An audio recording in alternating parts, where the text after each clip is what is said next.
The proponents of California high-speed rail made big promises. A safe, carbon-free ride that would deliver you 520 miles from Los Angeles to the Bay Area in just 2 hours and 40 minutes.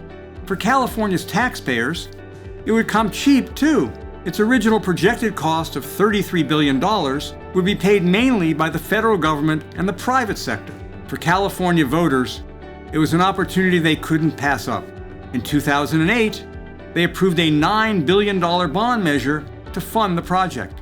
It didn't take long to get off track. Strict environmental regulations and opposition from communities that didn't want a train running through their backyard led to construction delays and cost overruns. By 2012, the $33 billion estimate had doubled to $68 billion. Actually, it first went to $100 billion. But as the cost estimates rose, the projected speeds fell. To save money, they chose to repurpose existing rail lines that couldn't handle the promised top speed of 220 miles per hour. So high-speed rail became blended speed rail. Meanwhile, seismic studies found the southern portion of the ride would be vulnerable to earthquakes, meaning higher costs and slower speeds. In response, the High-Speed Rail Authority decided to build the northern half first in hopes that it would then be impossible to stop construction on the more expensive southern half. When construction finally began in 2015, it was on a short phase of the project in the agricultural Central Valley, nowhere near the promised destinations and population centers. Revised cost estimates suggested the project would take $77 billion to $98 billion to complete.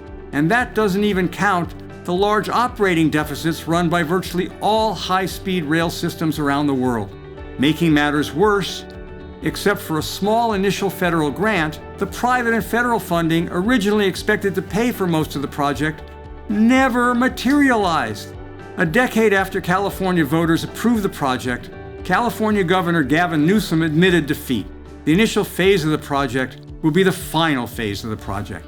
The vision of a high-speed rail delivering passengers from Los Angeles to the Bay Area has turned into a short 110-mile ride in the relatively lightly traveled corridor from Bakersfield to Merced.